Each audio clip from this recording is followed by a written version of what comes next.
मित्रों, मेरा नाम गजेंद्र प्रजापत है। मैं राजस्थान का रहने वाला हूँ। मैं आज जो आपको किस्सा सुनाने जा रहा हूँ वो आज से 10 साल पहले मेरे साथ घटी। दोस्तों, आपने सुना होगा कि रात को पानी पास रखकर सोना चाहिए। ये मेरी कहानी पानी पर आधारित है। आज से 10 साल पहले मैं अपने मामा के यहाँ जैसलमेर गया।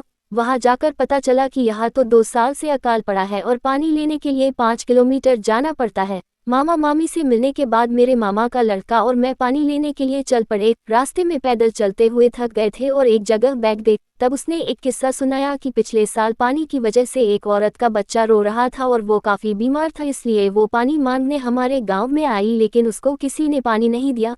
जब वो वापस लौट रही थी तो रास्ते में उसको ठाकुर के घर पर पानी दिखा तो उसने बिना पूछे पानी पीने की कोशिश की। जब उसको ठाकुर ने देखा तो वो गुस्से से आग बबूला हो गया और कुदाली लेकर उस औरत की तरफ दौड़ा। उस औरत ने भागने की कोशिश की लेकिन वो गिर गई। ठाकुर ने बिना आफताब देखे कुदाली से उस औरत की हत्या कर दी। उसके एक दिन बाद उस बच्चे की भी बिना पानी के मौत हो गई। कुछ दिनों बाद खबर आई कि उसी कुदाली से ठाकुर को भी किसी ने मार दिया और धीरे धीरे उसके पूरे परिवार को किसी अनजानी ताकत ने मौत के घाट उतार दिया। ये किस्सा सुनने के बाद हम दोनों पानी लेकर वापस गाँव की तरफ लौटने लगे। हल्का हल्का अंधेरा हो चुका था। अचानक हमारे सामने एक बच्चा आया और पानी मांगने लगा, लेकिन इतनी दूर से पानी लाने के कारण हमने उसे मना कर दिया।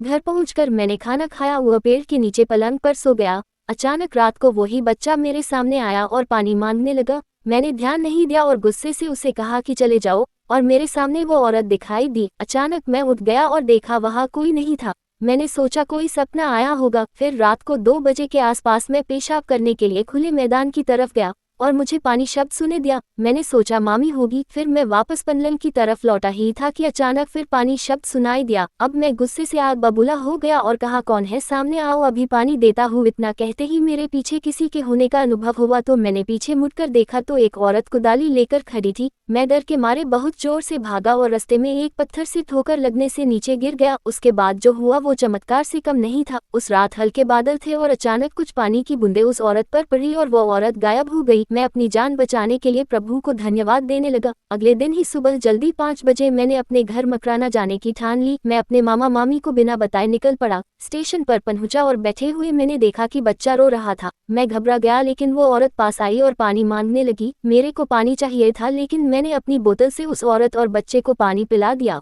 उसके बाद रेल आ गई और मैं अपने घर पहुंच गया। उसके बाद से मैं हमेशा पानी अपने पास रखकर सोता हूँ।